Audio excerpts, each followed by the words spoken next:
अल्लाह ही अल्लाह किया करो, दुख न किसी को दिया करो, जो दुनिया का मालिक है नाम उसी का लिया करो। तकमीली तलबीना, ताकत, सेहत और शिफा के लिए सुन्नत और तिब्बे नबवी का बेहतरीन नुस्खा। नाजरीन, क्या आप भी खुशहाल मालदारों की तरह कामयाब बिजनेस करके हजारों और लाखों रुपए कमाना चाहते हैं? अगर आपकी हाँ है तो आज ही से अपने इलाके में तकमीली तलबीना का आसान बिजनेस करना शुरू करें और चंद ही महीनों में कामयाब बिजनेसमैन बनने के तरीके बेहतरीन तजुर्बों के साथ सीखें। बिजनेसमैन बनने का ये मौका कहीं आपके भी हाथ से चला न जाए, इसलिए अभी हमसे राब्ता करें 9890963757। Takmili food products private limited, Malegaon, India. अस्सलामु अलैकुम वरहमतुल्लाहि वबरकातुहू। नाज़रीन, इस्तक़बाल है, स्वागत है आपका viral news live studio Jalgaon, Maharashtra, India में। मैं आपका मेज़बान मुफ्ती मोहम्मद हारून नदवी। आइए प्यारे मुल्क भारत की बहुत ही ख़ास बड़ी 10 अहम खबरों पर नज़र डालते हैं। लेकिन सबसे पहले मैं अपील करूँगा कि जो साथी नए हैं और अभी तक इस बेबाक सच्चे चैनल से जुड़े नहीं हैं, अगर आप चाहते हो कि आपको मुल्क भारत की और पूरी दुनिया की सही और सच्ची खबरें देखने और सुनने को मिलें, तो फिर आप इस चैनल से जुड़ जाइए। सब्सक्राइब कर लीजिए हमारे इस चैनल को, बेल आइकॉन घंटी के बटन को भी दबा दीजिए ताकि हमारी हर वीडियो, हर खबर आपको आपके मोबाइल पर मिल सके। और हाँ नाजरीन, हम हर रोज़ एक अपील करते हैं कि प्लीज़ ये एक प्राइवेट चैनल है और चैनल चलाने के लिए पूरी एक टीम काम करती है, बड़ा रुपया पैसा खर्च होता है। अगर आप चाहते हो कि ऐसे चैनल जो जुल्म और जालिमों के खिलाफ बेबाक अंदाज में बोल रहे हैं, अगर आप चाहते हो कि ऐसे चैनल मजबूत हों, तो प्लीज़ आप चैनल की फाइनेंशियल हेल्प, माली ताउन, माली मदद ज़रूर कीजिए। स्क्रीन पर आप नज़र डालें, हमारे चैनल का बैंक अकाउंट नंबर भी दिया गया है। और अगर आप ऑनलाइन पैसा भेजकर मदद करना चाहते हैं तो गूगल पे, फ़ोन पे और पेटीएम तीनों का एक ही नंबर है 9637541786। अल्लाह ने जो भी आपको ताकत दी है उस एतबार से हर दिन या हफ्ते या महीने में एक बार ही सही 200, 500, 1000 जो भी आप मदद कर सकते हैं, चैनल की मदद कीजिए, चैनल को मजबूत कीजिए, हमारा साथ दीजिए। आइए नाज़रीन, आज पहला हमारा दिन है ईद की। 5 दिन की छुट्टियां थी, 3 दिन की छुट्टियां थी, फिर बीच में संडे आ ही गया था, इसलिए पूरी 5 दिन की छुट्टी हमने कर दिए थे और आज हम अपने ऑफिस पर आए हैं।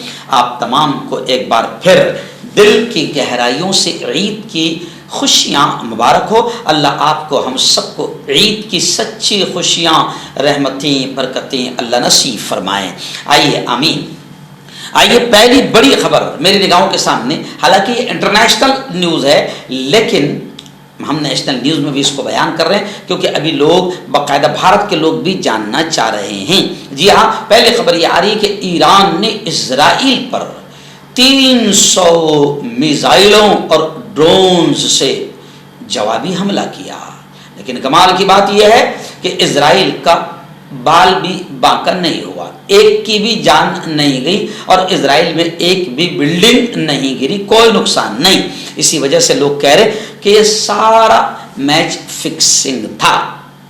ईरान जो है वो अगर इजराइल को सबक सिखाना चाहता था तो ईरान के पास में बहुत अच्छे अच्छे मिसाइल थे, मगर एकदम नाकारा किस्म के फेल्यूर मिसाइलों को छोड़ा गया सिर्फ दुनिया को दिखाने के लिए। वरना आप देखो कि ईरान ने इससे पहले जिन सुन्नियों के मुल्कों पर हमला किया, वहाँ कितने हजारों सुन्नियों को कत्ल कर दिया, मार दिया। तो ईरान के ताल्लुक से लोग अब सोशल मीडिया पर कह रहे हैं कि ईरान सुन्नियों को मारने में माहिर है, इजराइल को कभी मार नहीं सकता है। बल्कि लोग ये भी कह रहे हैं कि सबसे ज्यादा आबादी इजराइल कि ईरान में है। दुनिया का पहला मुल्क ऐसा ईरान है जहां सबसे ज्यादा यहूदी रहते हैं, इजरायली रहते हैं। खैर, यह खबर है, लोग उस पर कमेंट भी कर रहे हैं। जी हाँ, खबर में तो ये भी बताया जा रहा है कि लेबनान से हिजबुल्लाह ने भी वार किया है। इराक, तेहरान और फलस्तीन में जश्न मनाया जा रहा है। अवाम सड़कों पर उतर आए और इस हमले से $1 बिलियन का नुकसान हुआ है। सहनियों में, इजरायलियों में खौफ व हिरास का माहौल है, वो छुप गए हैं। हमास और जिहाद इस्लामी ने ईरान का शुक्रिया अदा किया। ऐसी खबरें आ रही है, लेकिन इस ईरान के इस हमले से रत्ती बराबर भी इजराइल को नुकसान नहीं पहुंचा है। अल्हम्दुलिल्लाह, इजराइल की उस जमीन पर ये नाकारा मिसाइल गिरे हैं जहां पर बस्तियां नहीं थी, यानी ये पूरा मैच फिक्सिंग था। 300 मिसाइल और ड्रोन्स गिरे हैं मगर जर्रा बराबर भी इजराइल को नुकसान नहीं हुआ। आयरादीन, दूसरी बड़ी खबर इस वक्त मेरी निगाहों के सामने आ रही है कि आम आदमी पार्टी के कद्दावर और दबंग नेता संजय सिंह, इन्होंने कांग्रेस के राष्ट्रीय अध्यक्ष मल्लिकार्जुन खड़गे से मुलाकात की। इतवार को यह मुलाकात 20 मिनट से ज़्यादा मीटिंग की शक्ल में रही। बातचीत में बुनियादी तौर पर इंडिया ब्लॉक के एक मुश्तरका कम अज़ कम प्रोग्राम बनाने पर तवज्जो मरकूज़ की गई, जिसे दोनों पार्टियां इक़्तिदार में आने की सूरत में लागू करने पर मुत्तफ़िक हो। दिल्ली में खड़गे की रिहाइशगाह पर मीटिंग के बाद सहाफ़ियों से खिताब करते हुए संजय सिंह ने कहा कि हमने इस बात पर गुफ्तगू की कि इंडिया ब्लॉक के अंदर तमाम पार्टियां किस तरह एक मुश्तरका कम से कम प्रोग्राम बनाने के लिए ताउन कर सकती है। इसके अलावा हमने अपोजिशन के खिलाफ एजेंसियों के गलत इस्तेमाल और आइन के तहफ़्फ़ुज़, संविधान की हिफाजत और सुरक्षा की अहमियत पर जोर दिया, क्योंकि बीजेपी संविधान को भी बदलना चाहती है, आइन को बदलना चाहती है, जो इस मुल्क की तबाही का सामान होगा और हिटलराना और तानाशाही शुरू हो जाएगी। अयान, पटना से बड़ी खबर आ रही है, यानी रियासत बिहार से। बिहार के मुख्यमंत्री नीतीश कुमार, जिन्हें पलटूराम भी कहा जाता है, कब किसकी गोद में बैठ जाएंगे भरोसा नहीं है। अब वो नीतीश कुमार कह रहे हैं कि मैं मुसलमानों के लिए काम करूंगा, ऐसा वादा वो कर रहे हैं। लोकसभा इलेक्शन से पहले बिहार के वज़ीर आला नीतीश कुमार एनडीए की हिमायत में, यानी बीजेपी की हिमायत में मुसलसल जलसे जुलूस प्रचार प्रसार कर रहे हैं। और इसी सिलसिले में वो जब नवादा के वारिस अलीगंज में पहुंचे तो वहां वो एक जलसे से खिताब कर रहे थे। उन्होंने बहुत से मसाइल की बात की और मुसलमानों से बहुत से सवालात किए और मुसलमानों को पैगाम देते हुए नीतीश कुमार ने कहा कि हम मुसलमानों को याद दिलाते हैं कि पहले झगड़े होते थे, कभी कभी वो कुछ करते थे, लेकिन जब हम आ गए तो लड़ाई झगड़े नहीं होने दिया। अब हिंदू मुस्लिम तनाज़ा नहीं, पहले ये बराबर था कि आप हमें भूल जाएंगे। अगर हम बीजेपी के साथ हैं तो हम कह सकते हैं कि हम उसके साथ हैं, बीजेपी सिर्फ हमारे साथ थी, बीजेपी 2005 से हमारे साथ है। जब हम इकट्ठे हुए तो हमने तमाम मुसलमानों के लिए ठीक काम किया। क्या आप कोई मसला है जनाब? हमने मुसलमानों के लिए बहुत काम किया। नीतीश कुमार ने नवादा में एक बार फिर 400 मेंबरान पार्लियामेंट के बारे में बात की। नीतीश कुमार ने एक बार फिर गलती से नवादा में 400 के बजाय 4000 मेंबर पार्लियामेंट कह दिया। आइए दिन बड़ी खबर आ रही है। जी हाँ, सी वोटर सर्वे, ऐसे कई सर्वे आएंगे क्योंकि पूरे चैनल पूरे सर्वे खरीद लिए गए हुए हैं। अब सी वोटर सर्वे में मोदी को फिर अवाम की जनता की पहली पसंद बताया जा रहा है। राहुल गांधी को 16% लोगों ने पसंद किया, केजरीवाल को 2% लोगों ने पसंद किया। लेकिन मैं आपको बता दूं कि आज भास्कर की रिपोर्ट बड़ी खतरनाक आई है कि मोदी और बीजेपी का ग्राफ खत्म हो चुका है और मोदी बहुत परेशान है। इस वक्त में बीजेपी बड़ी बौखलाई हुई है क्योंकि जनता में उनका पूरा रिकॉर्ड खराब हो चुका है। बल्कि हमारे महाराष्ट्र में तो एक नवनीत राणा नाम की अमरावती की खासदार है, यानी मेंबर पार्लियामेंट है, जो बीजेपी की गोद में जाकर बैठ गई और मुसलमानों के अल्पसंख्यक के खिलाफ जहर उगल रही है। बाकायदा वहां पर तो इलाकों में नवनीत राणा यानी बीजेपी की उम्मीदवार की गाड़ियों को लोग अपनी गली और मोहल्ले में दाखिल भी नहीं होने दे रहे हैं। और पंजाब में तो बीजेपी के लोगों को मार मार कर भगाया गया और झंडे छीन कर जलाए गए हैं। यानी आप समझ सकते हैं कि बीजेपी का इस वक्त मुल्क भर में बड़ा बुरा हाल हो रहा है। लेकिन बीजेपी के पास में अपोजिशन कह रही है कि बहुत पैसा है, वो पैसे का भी इस्तेमाल कर रही है और ईडी सीबीआई का भी इस्तेमाल कर रही है। नाज़रीन, बड़ी खबर इस वक्त आंध्र प्रदेश से आ रही है। जी हाँ, आंध्र प्रदेश के वजीर आला मुख्यमंत्री जगन मोहन रेड्डी के रोड शो पर पथराव की खबरें आ रही है। जगन मोहन रेड्डी पर यह हमला अजीत सिंह नगर में हुआ। रोड शो के दौरान पथराव में सीएम रेड्डी के माथे पर जख्म आया है। विजयवाड़ा के सिंह नगर में बस के सफर के दौरान एक नामालूम शख्स ने सीएम जगन मोहन रेड्डी पर पत्थर फेंका। जगन की बाईं आंख के ऊपर इसकी भौं पर मामूली चोट आई है। इस दौरान डॉक्टरों ने बस के अंदर ही उनका इलाज किया और उसके बाद उन्होंने मुहिम दोबारा शुरू कर दी है। अब इनकी पूरी टीम का यह कहना है कि इस वक्त यूं समझिए पार्टी का कहना है कि इस तरह की जो हरकतें हैं वो बता रही है कि बीजेपी बौखलाई हुई है और बीजेपी वहां पर इस बार रियासत में टीडीपी, बीजेपी और जन सेना के दरमियान गठबंधन है। रियासत में कांग्रेस की क़यादत जगन मोहन रेड्डी की बहन शर्मिला कर रही है और इस वक्त बीजेपी बड़ी बौखलाई तिलमिलाई हुई है। आइए नाज़रीन, महाराष्ट्र से बड़ी खबर आ रही है। जी हाँ, महाराष्ट्र की सियासी हलचल को लेकर यह कहा जा रहा है कि महाराष्ट्र में महायुति, महागठबंधन इंडिया अलायंस यानी महाविकास आघाड़ी, कांग्रेस, राष्ट्रवादी कांग्रेस और शिवसेना, इनकी जबरदस्त हवा बन गई है।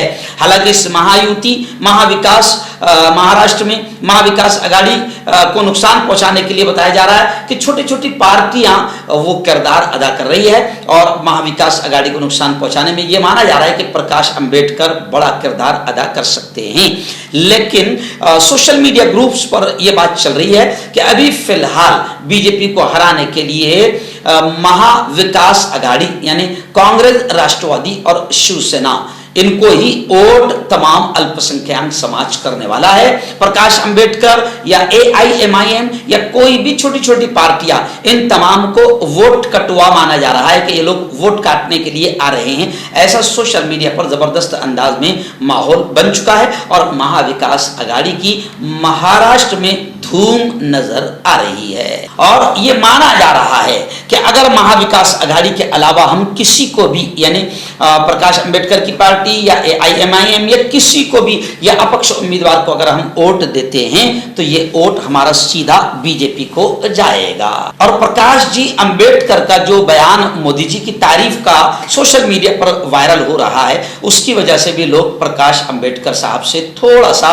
दूर भाग रहे हैं। अब ये तो वक्त बताएगा कि आगे क्या होता है। आपका पर्सनल डॉक्टर शावेज सेक्सोलॉजिस्ट, किसी भी सेक्स की प्रॉब्लम को लेकर आप मुझसे कभी भी कांटेक्ट कर सकते हैं। इसके अलावा अगर आपको शुगर है, बिना अंग्रेजी दवाई, बिना परहेज के आपका शुगर खत्म हो जाता है, बवासीर, खूनी हो या मस्से वाली हो, नसों का दर्द, जोड़ों का दर्द, गठिया भाई, अभी कांटेक्ट। नाज़रीन, गुज़िश्ता कल 14 अप्रैल डॉक्टर भीम राव साहेब अंबेडकर का यौम पैदाइश जयंती का दिन बड़ी धूमधाम से पूरे मुल्क में जश्न के साथ मनाया गया।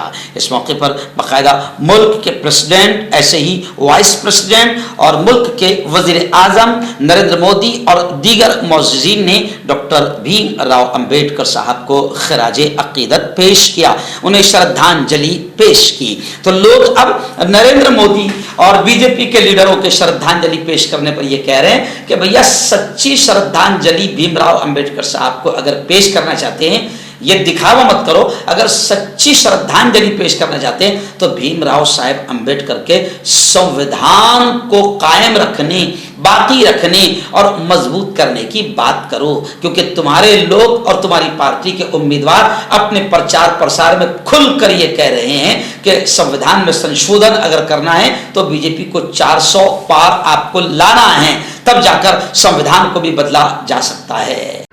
मर्दाना ताकत हासिल करें 72 घंटों के अंदर, वो भी जड़ी बूटियों द्वारा। हकीम याकूब खान से कांटेक्ट करें जो कि 75 सालों से हिकमत कर रहे हैं। इसके अलावा जोड़ों में दर्द, गुर्दों में पथरी, शुगर, खुजली, ल्यूकेरिया का गारंटी से इलाज किया जाता है। अभी कांटेक्ट। हर्बल सुपर लेकर आया सम्राट गोल्ड किट, जो कि मायूस शादीशुदा मर्दों के लिए है। इनको प्योर जड़ी बूटी से बनाया गया है। इससे आपकी टाइमिंग बढ़ती है, जोश और ख्वाहिश में इजाफा होता है, नसों की कमजोरी दूर होती है। अगर ये आप हमसे लेना चाहते हैं देश या विदेश में कहीं भी, तो हमारे दिए हुए इसके नंबर पर कांटेक्ट करें। आइए नाज़रीन, बीजेपी का संकल्प पत्र आ गया है, जिसे कांग्रेस और आम आदमी पार्टी ने कहा है कि बीजेपी का संकल्प पत्र जुमला पत्र है। जैसे पहले जुमले कहा था भाई बहन 15-15 लाख एक के अकाउंट में यूं ही आ जाएंगे, 15-15 फूटी कौड़ी नहीं आई है।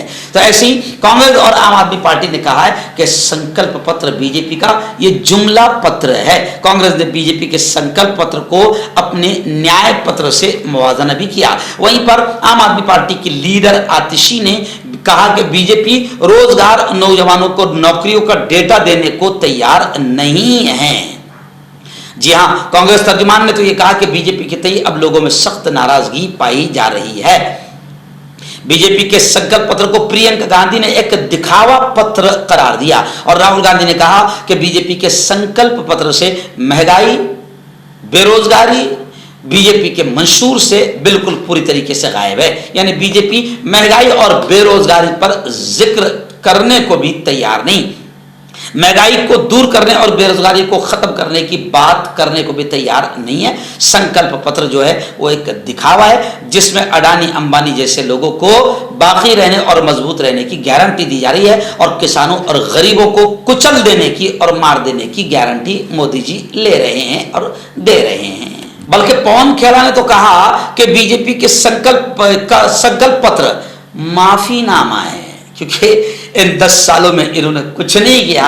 अब इस संकल्प पत्र में आवाम से, जनता से माफी मांग रहे हैं। अगले दिन 2-4 वीडियो सोशल मीडिया पर बड़ी वायरल हो रही है जिससे दिल भी बहुत दुख रहा है। जी हाँ, एक समाज है जिसे बोहरी समाज कहा जाता है। ये लोग खुलकर किस तरीके से मोदी जी का समर्थन कर रहे हैं, इससे आम मुसलमानों का दिल छलनी हो गया।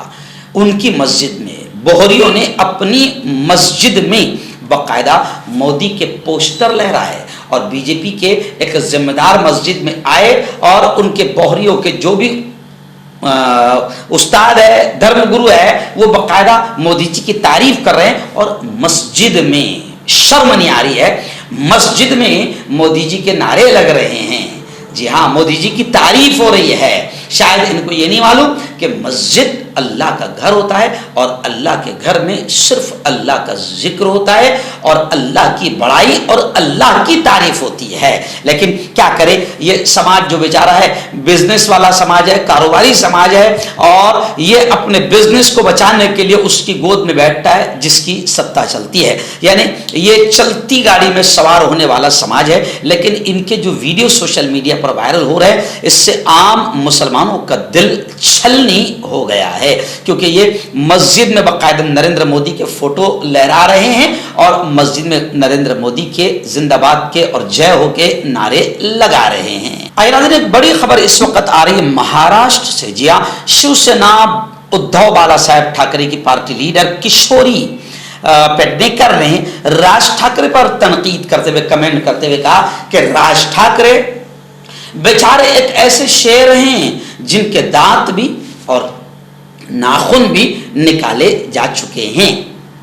जी हाँ, उन्होंने कहा कि राज ठाकरे एक बेइख्तियार शेर है जिनके दांत और नाखून दोनों भी निकाले जा चुके हैं और अब वो सिर्फ मुंह से हवा निकाल सकते हैं। खैर, सोशल मीडिया पर एक मैसेज और वायरल हो रहा है कि जैसे जोमैटो की कोई होटल नहीं मगर सबको खाना पुराता है, ऐसे ही राज ठाकरे एक ऐसे शख्स है जिनका कोई सरपंच नहीं, जिनका कोई आमदार नहीं, खासदार नहीं, जिनका कोई वजूद नहीं, मगर वो भी पार्टी में बाकायदा महायुति में शामिल हो रहे हैं। और कमाल की बात है कि ऐसे लोगों को भी जगह दी जा रही है जिनका वजूद ही नहीं है।